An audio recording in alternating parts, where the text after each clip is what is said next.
Welcome back to another episode of the podcast, everyone. My name is Patrick Schmischel. That's me. And then today we are joined by the birthday lady. Not joined. Yeah, well, we are technically. So you're joining me every week now. So you're like the new co-host. You are the co-host. Nicole, it's your birthday. Happy birthday, Nicole. How old are you turning?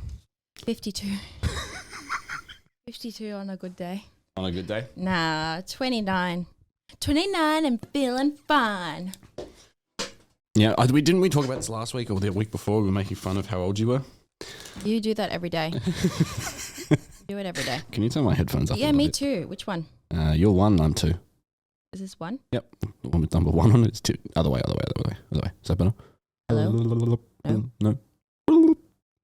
Hello. Oh, that's me. Oh, so maybe I'm one. Test. Try three. Do I go back to normal for this one? No. Stop touching things. Okay. Try three. Hello? Oh, that's better. Turn it down a little bit. There you go. That's good. That's now, good. just press the little home button on the screen there. Little picture of the house. This one? Yep. Bring me back to the screen. There we go. Cool. Alrighty. We're back. So today, because it is Nicole's birthday, we are decorating cupcakes. You can see it on the wide camera here that we're decorating cupcakes. And again, we don't have any particular topics. We sat here for about 5 minutes being like, what are we going to talk about this week? And then we figured out we just wing it. We always wing it. Yeah, it seems to work better, I think. We wing it. It's more natural. Yeah, for trying to force podcast topics. Unless we've got topics pre-planned, but normally we just make shit up as we go, and they seem to be pretty good episodes. Like what was the one we did? Not the ghost one. What was on before? Oh, the face painting one. Oh, well, I don't know if that was good. I think it was more just the comedic value of it. Yeah. So I don't know. We'll figure it out. So let's start by go through what we've got here, and then while you're talking about that, I will think of a topic. How about that? Okay, cool. So Betty Crocker has provided me with the packet mix of cupcakes. Now, when they were in the oven, they looked amazing. They were They like look good. What do you mean? No, fuck no. Oh, okay. They were like little cute little domes, and I was like, I've done it. I'm a baker. I was ready to write my resume and become a baker. And I put a skewer in to check if it was ready. And, well, it said it was, like, the skewer it came out clean. So that means it's ready, right? So I put it on, like, on the stove so it could just cool down. I went upstairs to get ready, came downstairs, and they were more sunken than this. So how'd you unsink them? Well, I put them back in. They're meant to be like little domes. Yeah, right. Let me look at my little sad photo of, that was the second time. Okay, I know they don't look ready, but these look better. They do look better, but there was no coming back. And my friend's a baker. She has provided the icing. Yep, it's called something buttercream. Oh, I tasted it before. I didn't like it. You didn't like it? You don't like it? No. Why did you taste it? You know why I taste it? Well, I put a little finger in and I was like, I'll taste a little bit That's like real good buttercream. I forgot what it's called. Something buttercream icing. Or I still haven't thought of a topic. Yeah, so. there's like ones that are like American buttercream. Oh, this is meringue buttercream. I don't know. We're not bakers. Anyway, Evidently. So we have some icing, just some bowls I found at home. Yeah. And some colours. So we have 3 colours. Can we mix them all together and put them in the thing? The thing is, we have blue, yellow, and red. So primary colours, right? Do you remember like art? You could mix colours Yeah, I don't remember what they make though. I'm going to put some in some bowls and we'll make some colours. All right. Anyway, let's talk about. What about? We could talk about birthdays. Sure. Getting older. Okay, what do you think is the biggest thing that you have learnt in, let's say, the last, I don't know, 4 years as you've gotten older? What's the biggest life lesson you think you've learnt? As being happy is the most important thing ever. That's good. That is, yeah. Mm-hmm. That's probably one. That's the biggest one. Like if nothing else matters if you're not happy, to be honest. And well, I've been depressed many a time. And you can't say it like that because then you make me laugh, and it just looks bad. But I'm hilarious. That's true. Apparently, it's a trauma response. Just like laughing. You just cope. Yeah. Right. No. So, when you're feeling like shithouse for a really long time, like, you know, people have goals of, you know, houses and nice cars and all of those things, which is, they're nice. They're just materialistic though. They're just things. Well, yeah, but I'm like, or even just like holidays and stuff. And I was like, well, I've been on holidays when I was depressed, and the only thing that I wanted was to not be depressed. Yeah. So that's my lesson learned. It's like you can have so much stuff, and if you're not happy, and you're not gonna be happy. And then out of that, how did you become happier? Therapy. Okay. Antidepressants. Change of lifestyle. Well, see, the thing is, when I was like one of my rock bottoms, I had been doing like exercising, eating well, sleeping, sunlight. I had ticked off every single box. I was doing therapy. It'd been like 8 months, like a real long time. And I was really reluctant to go down the antidepressant route because I don't know, I felt like I had done something wrong. Yeah, I get you. That like I couldn't fix it. And it wasn't until my doctor and my psych was like, and psychologists don't normally push for medicine because, you know. What is it, like talk therapy? Yeah. Yeah. Oh, shoot. Like told you to go everywhere. There's like all different types of therapy that you do. Yeah. Yeah. So they were like, it's not like you're taking any shortcuts. You've done everything, you know, and doctors are very quick to be like, oh, you're a little bit anxious. Here's some medications. Here's some medicine. Let's not fix any environmental factors first. But I mean, 8 months of trying, that's a long time. Yeah. I think we did a podcast ages ago with Nick, who's down here now, and he said that like for his, I'm sure he won't mind me saying because he's spoken about it before, but his like medication, he said, as long as I just take one tablet a day that makes me feel better, it's probably worth it in the long run. Well, and that's the thing is like, I sort of, same with my ADHD meds. It's like if the pill allowed my lungs to function or if it, you know, allowed my blood to pump around my body, you wouldn't think twice because it's more of a physical thing. Correct. However, it's sort of a, that's an easy way out sort of option. And particularly with my ADHD, like, I think I'm going to need to add more colours. Can I have one as well? I'll do one. So yeah. I'm not just sitting here. Can I have the red one, please? Thanks. How much do I put in?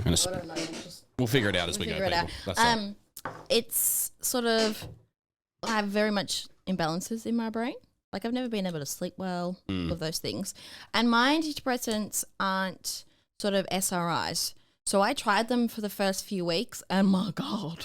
I honestly don't know the difference. So these SSRIs basically produce like synthetic serotonin. Yeah, thought so. Yeah. So some people just get, you know, the feeling of like not feeling shit, all of those things.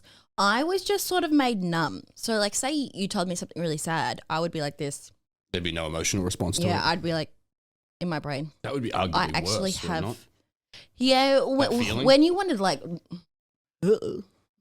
I mean that would be a good, you know, to be numb would be better to feeling shit all the time. Yeah. But I didn't want like my friends to tell me stuff, or I don't know. I always feel like I put someone else first. Yeah, Whereas like I don't want someone to be like talking to me. I'm like I don't care about them. And there was other like physical symptoms. Yeah. Okay. Like sexual could not do nothing. Right, okay. That was like gone. Yeah. Okay. And I was like, okay, well, this is not going to work. And then my ones actually, they stimulate your brain to make more melatonin. So if you've got enough melatonin, then your brain produce serotonin. And because I have always been a shocking sleeper, it inhibits your melatonin production, and then also, my brain just don't work. Which then sort of, it wasn't sort of a rapid, like it took 4 weeks for it to start working. And I could go, you know, a few weeks without taking it. It's not an immediate stop because your brain's already drops down. Yeah. They're very expensive, but I feel everything. I feel highs, I feel lows. It just sort of takes the edge off. But that's a good thing, right? As opposed to not feeling anything at all. Yeah, 100%. Because I asked from a position of because I've never taken any kind of mental health medication or anything. I've never been on any medications, to be honest with you. But I think recently we've discovered that I probably have some problems too. Who doesn't do? So it's something that we've explored, like conversation-wise, of me going to see a therapist, which I think would be probably something useful to go and do at some point. I think anyone can benefit going to see a therapist, mainly because, like, you go to the doctors for physical things, you go to the gym to look after your physical body, you eat well. It's just basically like a gym for your brain. Yeah, I suppose giving you an objective external opinion. They don't always. They don't. It takes a very long time for them to give an opinion. They have to kind of gauge. Well, sort of thing, and some will not. Their job isn't to sort of tell you what to do. It's to talk you through situations, often at repeated times, that you start understanding. Right. So you're like leading a horse to water. Yeah. Right. I get you. And there'd been many times where in therapy, I'd get home, I'm like, we just talk about the same fucking shit. I was like, when is this going to make a difference? And then did you eventually find that you were dealing with situations on your own? Like as a byproduct of that? Like you walk through those problems yourself? We'd talk through it and I'd be like, yeah, I get, like, I would say things that, like, I didn't necessarily believe. I'd be like, yeah, that probably shouldn't happen, sort of thing. Mm-hmm. Or, you know. Can you pass me? I'll make a green one while I made a red one. I need to make this more blue. Can I have the green, please, and the other spoon? Yep. We got 4 spoons. I think so. Yeah, 1, 2. Yeah. Can I have the green one? Thank you. That's not green, that's yellow. Oh, I'll make a yellow one. That's fine. Yeah, it got to a point where, like, one day I was like, I don't know, I didn't have, like, boundaries and, you know, I felt real, In what sense you didn't have boundaries? I was so worried about upsetting people that, like, I would be upset in the process. Like, I didn't want to upset people. People pleaser. No, that's just another bad kettle of fish. I just never liked disappointing people. Yeah, but that's also natural. Is yours like a heightened extent of that though? Yeah. Yeah. Okay. Yeah. And like if say something, you know, happened, like in a friendship or something, and they had very much, you know, hurt me, I would be like, it's all my fault. I'd have to fix it. Right. Okay. Whereas now it's very, and I say I didn't want to do something, but I was worried about, like, you know, offending them. I would just do a lot of things I didn't want to do all the time. Right. Okay. You don't do that anymore though. If you say like, Pat, I don't want to fucking do it, I'm not doing it. Yeah, I just say no. No. Just say no. And I would like, it went from that to then like, oh, I'm actually really busy this day, sort of thing. And then but still the guilt would be there for not going. And now I'm like, no. I'm not doing that. And I often don't have the guilt. This is blue enough, right? Keep stirring that one. I want to make green. Or do we want to make green or we want to make... Yeah, let's do green. Pass me the yellow, please. Yep. These are like fancy food colorings too. Yeah, she gave them to me. Oh, they're like proper bacon. Put the lid back on that, please. Okay. Papa will kill us. I don't know where we were going with this. You were talking about not wanting to disappoint people, and now that you don't give a fuck. Well, I still care about people, but I think it's you're not doing anyone favors if like if someone's going to get upset for you for not doing something, then are they really looking out for you? Yeah. Probably not. That's true. I think I suffer with that as well for an extent. I think the majority of people not wanting to let people down, but like, I think the difference is I don't necessarily dwell on it. Like once the problem is there, I'm a very problem-solving orientated person. Where if there's a problem, the first thing I do is try and solve the problem, not feel guilty over it, but be like, yeah. But solving the problem, like if you haven't done anything wrong, and oh, okay, yeah. Like, I see. You would just instinctively think, oh, by not doing this, I'm a bad person, and then it would just start to spiral in your head. Yeah. Right. Okay. Yeah. No, I don't have that problem. This color's really nice. I did a good green. You did. I don't think I did dark enough with the red. Let's make it a little bit more red. How do I make it more red? Just more food colouring? Yeah. Yeah, right. Okay. Duh.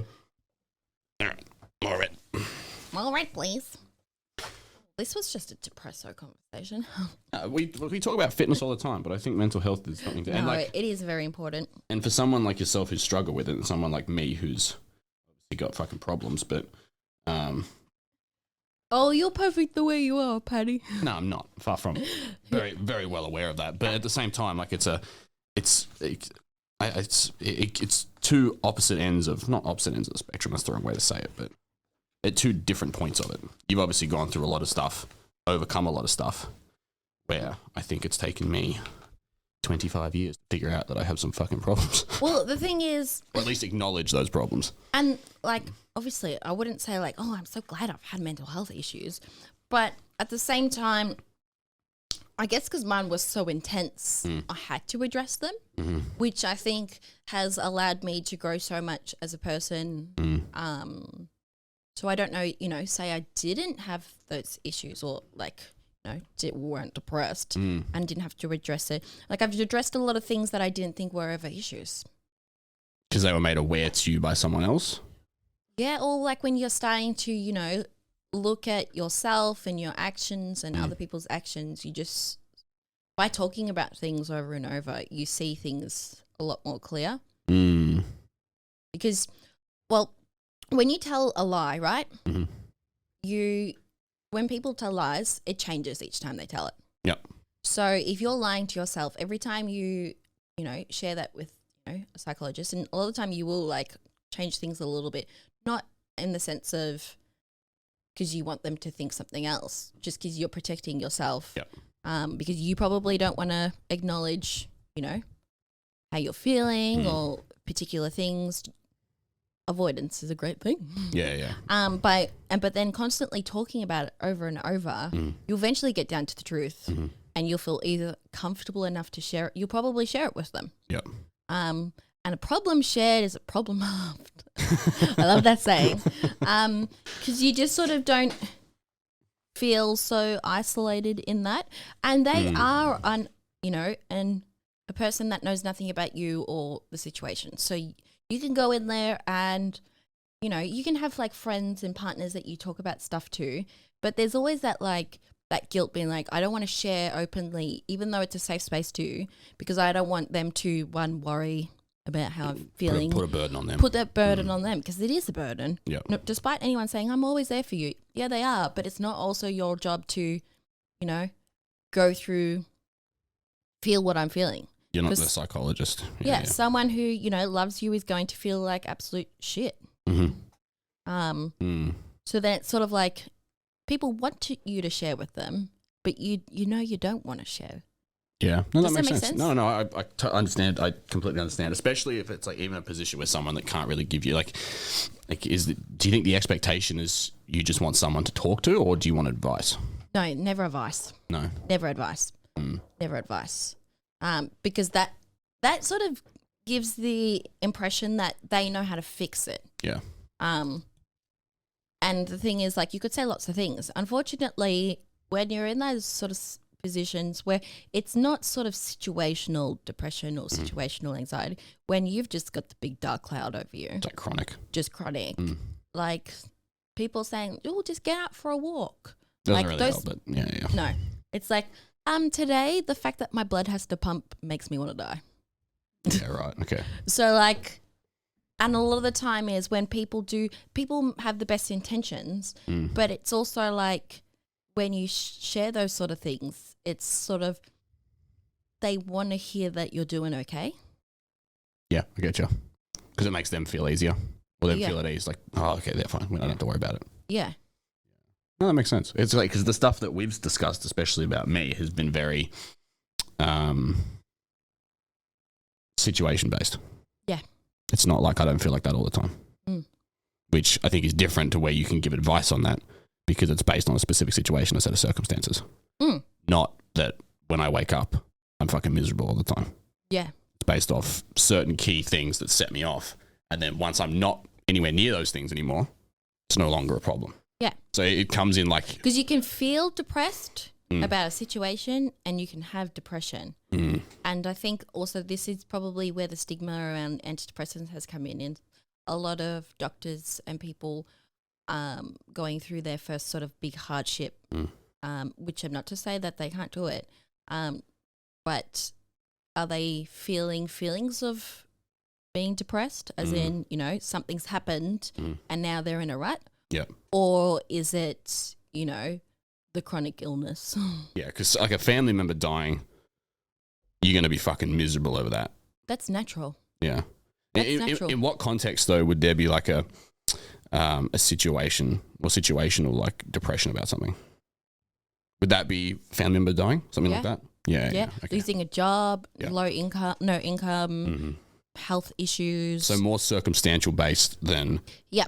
So that's sort of, and you can feel absolutely depressed. But depression is something that comes and goes, regardless of, you know, something big happening. Yep.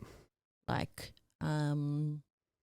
there's been parts in my life where things have been great, and then the dark little friend has just come to visit, and I'm like, instantly brings you back down. Yeah, I go from like feeling good to all of a sudden like showering's an effort. Yep. Eating's an effort, and then you just wake up one day and you're like, fuck, I have to breathe. Yeah, okay. Because like no one in my immediate family has had. It's never something that I've been exposed to, because no one in my immediate family that I'm aware of has had any kind of severe mental health issues like that. Obviously, people in my life have, but not to the severity of we're waking up to shower as an effort. So it's never something that I was necessarily exposed to. Like I've obviously got friends that have been through stuff like that, but never something that was necessarily talked about when I was younger, because no one, apart from like shit, like do you remember what was the kid at the thing at school? The drug bus. Harold, that's the one. Like outside of that was my exposure to mental health. I never remember that being about mental health. There was drugs, mental health and stuff in there. It was all flow and effect from taking fucking meth at 13. We didn't necessarily talk about it. There was issues. But it was still very like the first time that it sort of, I was probably on and off for a long time. But I was 16 when it got to the point where I was like, this is bad. Yeah. And like I had told a couple people, but it wasn't a thing that people spoke about. Yeah. Like people didn't get it. And I remember going to the doctors for the first time for it. And my stepmom was there, bless her little heart. But the bad thing was, I think it was probably so, like, it wasn't talked about a lot. And GPs, I don't know what it was like back then. But he sort of, the K10 forms that they fill out, it's like a questionnaire and you get scored out of 50 about how depressed you are, basically. Yeah, we've been through this, yeah. And normally, like now these days, they just give you the form and let you do it silently. Whereas he was just like, I was like 15 or 16, and he was looking at me, he goes, out of 5, how many times, like 1 being rarely ever, 5 being all the time, have you thought about suicide? And I was like, 3. Jesus. So like obviously it wasn't even inaccurate because you're going to lie to the person regardless. Yeah, because I was uncomfortable. It's confronting. Like I didn't want like my stepmom to think, not that she would, but I didn't want her to worry about it even more. Yeah. So that was just traumatic. Yeah. But it's just like no one knows how to deal with it. Like, you know, no one knows how to help. Because, I mean, it's very much an individual thing. Well, yeah. I could imagine that, like, as much, if one of my closest friends said to me, hey, I want to kill myself, like, of course I would want to be there and support them. But honestly, I would have no idea what to do. Yeah. Because it's not something that anyone is prepared for. No. And the thing is, so, like, when I have, like, felt like absolute shit, I would tell people purely because, not because I wanted them to be there, but because, like I said before, that I was very much someone that was always like, put someone else's needs first. Yep. The more friends I told, the less likely I could go anywhere, because if they knew when I did something, I would feel like that would hurt them. Does that kind of make sense? Yeah. So you're using your my guilt for other people to make sure you're okay. To make sure that I was like, well, if I tell someone, I can't do anything about it because then they would have to live with the fact that they knew when I died. Mm. Does that make sense? I know it does. I understand it. So when I was telling people, I was like, this is me trying to actively make sure I stick around a little bit. Which is then like, comes with the fact that I was like, I would just be like, yeah, things are real bad. Things bad. But were you honest about it with like people you were close to? Yeah. Yeah. Yeah. Like there'd be many times that I cried in Will's lap being like, I never wish you to feel this, but I wish you could feel it for like 2 seconds. I was like, because every part of me wants to die. Bless his little heart. Bless his little heart. Which, it was horrendous. And I think it wasn't like, I felt like that for a while, and it wasn't until my doctor had said to me, like, she had an open door policy with me, just like whenever I needed. And I had finished work one day and I went straight there and I was like, I need to see you now. And I just said, I was like, I'm struggling. And she told me that I was a red flag because she was like, I don't know why I laugh at this, but she's like, you're not someone, she goes, people will say like, I'm going to kill myself. And that's normally a cry out for help. She goes, but I don't think that would be, you do that so you stick around. Yeah. She goes, you're a red flag because, also rude for being a red flag. But she's like, you're a red flag because she goes, if you had got to the point, she goes, you wouldn't tell anyone. You just be gone. She goes, because no one knows when you are. She goes, because you have always gone to work. You've, always upkept you're okay, Yeah, the level of normalcy. Like I still look presentable, all of those things, because I did those things so people like wouldn't know. Yeah, because I'm like, well, I'm going to have to do life anyway. I might as well look clean. Yeah. Was I? So she was like, you worry me. And I was like, okay. Okay.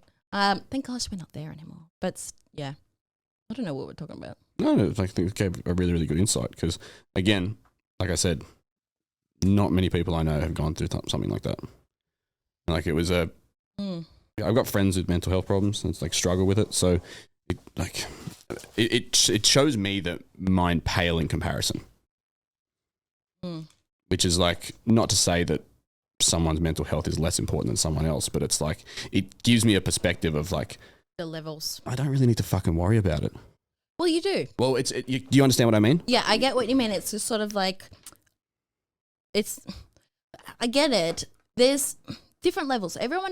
I believe like everyone's worst thing that's ever happened to them is their worst thing that's ever happened. That's what Ray says. Your heart is your heart. My heart is my heart. Yeah. If you're, if the hardest thing that you've ever been through was your childhood puppy passing away, that's still the hardest thing that you've ever been through. It's the same way that I was like, when little like 5-year-olds say, I'm in love, they're my boyfriend. That's probably the biggest love that they've ever had. So you can't take that away from someone. And it's good to have, perspective, but also that can be so toxic in itself as well. It's like the mindset is someone's always got it worse than me. Yes, it's good and it's bad to have that mindset because it can be very much I don't need to fix anything because I'm not as bad. Yeah. But it's also the same being like sitting in your problem being like, my life's the worst. So like there's a fun like... As long as you're proactively trying to work on the situation. Because that's like, I'll fucking say it, mine stem from a lot of like self-esteem related stuff. So it's something that I've probably, because like I said, no one in my family, like there's always similar, like you can talk about it. If you need someone to talk to, just let me know. And there's always a lot of that. But I think it was essentially 25 years of suppressing emotions. That kind of recently the floodgates have opened. But I think that was a good thing. More than anything, it was a good thing. Because it gave me something to like be like, maybe I'm actually not all that good. And maybe I need to actually work on a few of these things. And you gave me a lot of perspective on that. And so did Reese and so did Nick.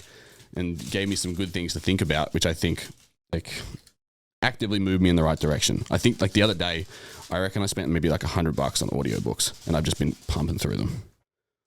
Good. good. Yeah, yeah. I wish I could get into audiobooks, but I just get so distracted and my brain's so loud. Well, the way I listen to them is I'll put them on in the car and I'll just be driving to work and I'll kind of just zone out and listen to them. So I may not pick up everything, but I pick up the key things in there of like the one I'm listening to at the moment is called Unfuck Your Brain. And that's a lot around anxiety. And like, because I don't have, what is it? Like chronic anxiety or like clinical anxiety, but I get extremely anxious over certain things. So learning techniques of how to deal with that anxiety and how to bring it back to a level of where I can control, not necessarily control it, but have coping strategies. Yeah, less anxious tendencies around certain things. So it's something that that's a good book. I highly recommend that for anyone. It's a fucking terrific book. But yeah. No, it's like, and the thing is, what you said is, you know, how like it sort of having those issues, sort of, you know, not talking about it, sort of made you who you are now. Yeah. But then now you're sort of addressing those things. Because I feel like I'm constantly trying to be better because sort of in my head it's just like, I don't want this to come out wrong, but I'm like, surely things can get better. That's my thoughts. Like, well, that's just being positive about things. Well, just hopeful. Yeah. But like, you know, how you're feeling currently doesn't have to be how you're feeling forever. Mm-hmm. And I think that's for anyone. Even if you're feeling great, things should be better each day. Yeah. Like obviously, you know, Life is life. And life is life. Life is life. But you should want to, you know, if you have, you know, something you want to work on, if you find that, you know, you're in a relationship and, you know, there's certain parts of you that, you know, I don't know, in arguments or like in, you know, communication or whatever, whatever the thing that might be in your family life, in your friendship life, whatever, if there's something that you feel like you could change, like why not try and be better? Yeah. I think self-reflection is a big thing. Yeah. Something that I've spent a lot of time doing, self-reflecting on things that I've done and like how I handle situations, which, I don't know, the content that we put out comes across that I'm angry all the time. But Which is far from it. I rarely ever get shouty, angry or anything like that. I can't tell you the last time I actually shouted at someone for something. So it's more just a character that I play on content. But I think it's more of a no, not even that. It's just like, it probably is to an extent. Yeah, fine. But it's more of like a play up on certain parts of my personality, like especially my bluntness and my directness, which people misconstrued for me being angry all the time. When I'm fucking really angry, am I? No, you're not. I have my moments, but I'm. Yeah, but like any person, but I wouldn't say that you were an angry person. I think, you know, like the videos and stuff you make aren't, well, I guess I know you, but I think it's people maybe can't handle direct. Direct does mean angry. Yeah. Direct's just to the point. Whereas a lot of us are naturally like, oh, like, I hope you don't mind, but that sort of, what's the word, like sugar-coated approach. Whereas, you know, your sort of brand is just like, I'm going to tell you how it is. Yeah, because like if you watch the podcast and watch my content, I'm very, very different in both. Like I've had clients in the past being like, when I first started with you, I was scared of you. And then they met me and they were like, oh, there's actually nothing to be scared of. I'm doing this totally wrong. That's why I'm letting you do it, because I'm probably going to do it. Oh, you're getting it all everywhere, Nicole. Why? Yeah, not really. But yeah, I don't know how to do that. So yeah. But I'm like, I think it was like for the longest time I worked on physical self and I kind of neglected mental self. And then I realized that, well, do all this stuff. I fucking Do boys work on their mental health, Patrick? Well, I just want to be a better person. I don't want to be as anxious all the times and things like that. So exactly. If you're like feeling that, you know, things. That doesn't sound. Oh, it's going in. Okay. Good. All right. Don't do it until they're all done. Okay, that's fine. I'll wait for you. This is a good episode so far. No, I feel like everyone's going to be like, are you okay, Nicole? I'm fine now. Good. Doesn't mean it doesn't come back. Yeah, well, we have days where we talk about things like that. Yeah. Sometimes some things are just like shit. I actually spoke to a client the other day. And last week I just had a real off week. Yeah. Like I wasn't full blown depressed, but I thought it was going to come back. Do you kind of know the signs in advance? You kind of predicted them now? As gross as it sounds, I really struggle to shower when I start getting bad. Yeah, right. Like, I still shower, but it goes from shower time to, gotta do this thing. and that sort of... Is that when you start actioning? Like I would assume you have. No, you don't have to go into details, but I assume there's some kind of steps that you take when you start recognizing those patterns, though. Yeah, I like go full back to like 100% routine, like making sure that like I'm eating at a specific time throughout the day. Does that help? Well, it just means that if I'm already in a shit position, I'm not going to be emotionally dysregulated by not having enough food. Okay. Yeah. And it's not that I wasn't eating enough food, but it's just a conscious thing that I will put into place, being like, I'm not going to let myself get hangry. If I'm already feeling shitty, I don't want to feel shitty on top of shitty. Nobody wants to feel shitty on top of shitty. Yeah, I get you. And just sort of like I just tell Will, being like, so then, you know, if I'm snappy or if I'm like, not that I'm meant to be. But he understands. Yeah. And he sort of will take off a lot of mental load. Like he'll make sure like dinner's ready and whatever. Good on him. Bless his little heart. But yeah. And I think also like I don't drink much anymore. And by much, I mean like I've had like 10 drinks maximum this year. Yeah. And that's not to say that like I still started feeling like shit. But like for many, many years when I didn't realize I was so depressed, I was literally living for the weekend so I could numb myself. Right. So you'd use alcohol to numb emotion and feeling. No, I was a party girl. Right. But I would hysterically cry on a Sunday night being like, I can't believe. And my housemate just thought I had the scary Sundays. But she just always thought, fuck, she's got them real bad. Like, she's got these scary Sundays pretty bad. Yeah. And then I think it was like one night I was like crying in my room on a Sunday. And then I was like, I think I just said it out loud. And I was like, fuck, I can't believe I have to get through another week. And Jesus. I just said it. And I was like, oh. That's probably why I like party all weekend because Yeah. like I had to go through another whole week. Which now it's not like that. I enjoy all the days. Yeah. But I'm very much like conscious of like I'm not saying that I won't have I think I'll have a few drinks on my birthday when we go out. Oh, that's this weekend, isn't it? No, a few weeks. I thought it was this Saturday. No, because we were going to do the other thing on the weekend. We're going to invite people. Oh, yeah. Everyone's invited to Nicole's birthday, by the way. So, and I'm not saying that I will never drink again, but I always just, when I'm in such a good position, I'm like, I don't want to do anything to tarnish it. Yeah. That makes sense. I rarely drink. I think everyone here rarely fucking drinks. It's like you got to be almost sober to work at Limestone. Well, it's just sort of like, you get to a point where like you go, why am I doing this? Yeah. And that's the thing is like now that I'm not doing it as often, like I only do it if I want to do it, not because I'm masking something. Yeah.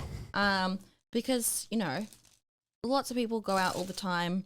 And yeah, it's good to socialize.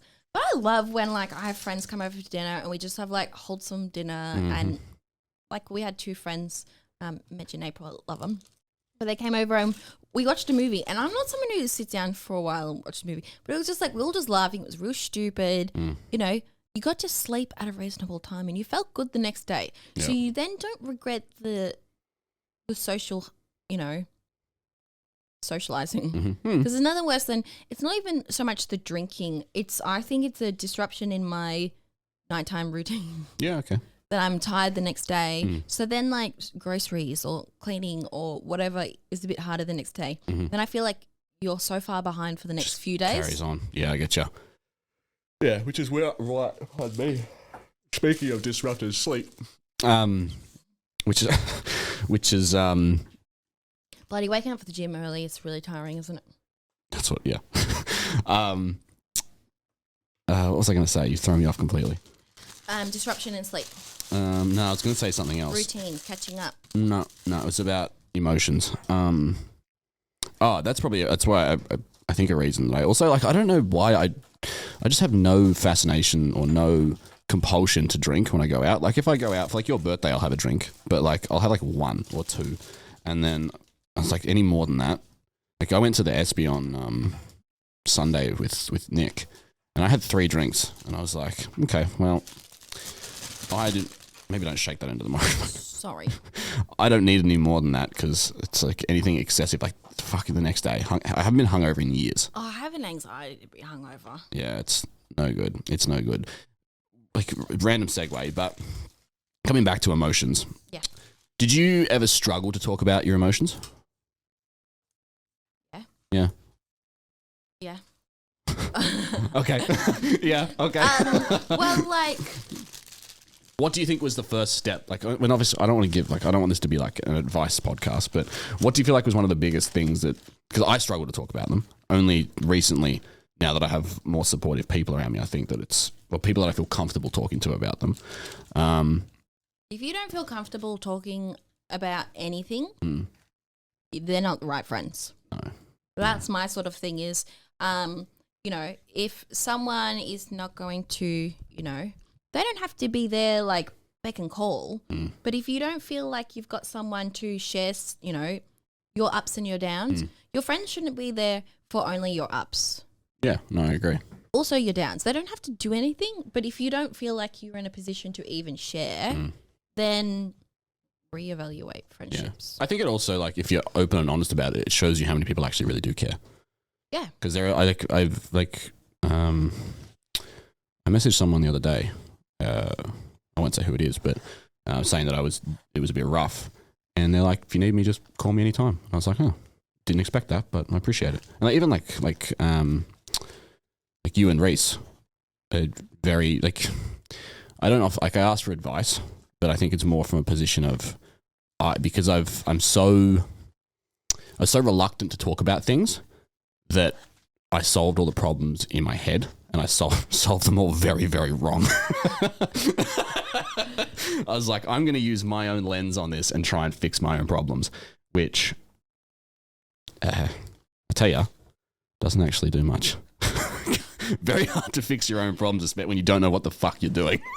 Definitely. And I feel like that's the thing is, like, sometimes it's just different people's opinion or like views on things just without you realizing it helps you. Mm-hmm. I really don't know what I'm doing. Neither do I. So I'm going to just, I fucked it. I'm actually kind of impressed with this one. I'm just going to draw a dick on this one. Oh, I'm drawing a dick on Reese's one. Yes, I think it's, What? Yours looks cute. Is it supposed it's going to be a love heart? No, it's not. I fucked this up. I'm just fucking dumping icing on it. Don't waste it. I won't, I promise. We should do more of these ones, I reckon. Not cake decorating ones, but I was trying to go for cute girl things, but just stick to weight training. That's it. I'm not a baker. There you go. That's not bad. Shit, it looks. Oh, I don't know if people can see that. I don't know. It doesn't look too good. I'll tell you that much. Probably tastes all right, but that's the most important part. Yeah. Oh, yours is way better. Look at how shit mine is. Oh, Patrick. Yeah. I don't know. I tried my best. Yeah, I'll have some blue. So twist it at the top and make sure you pull. That's what I was doing. I got there eventually. All right, cake number 2 or cupcake number 2. What should I will do a smiley face. Oh no, this one's really hard. Okay, so it wasn't just me. No, that one is hard. All right, Reese can have a smiley face on his. There you go. Look at that. See, I did a smiley face. Oh no, I didn't. I fucked it already. Oh no, look, it's passable. Look, I wouldn't sell these to anyone. Limestone cupcakes. There you go. See, I did a little smiley face. Is that good? Okay. Oh, yours is way better. All right, take 2. Getting better at this. I'm gonna do this one. I'll have a green one. Alrighty.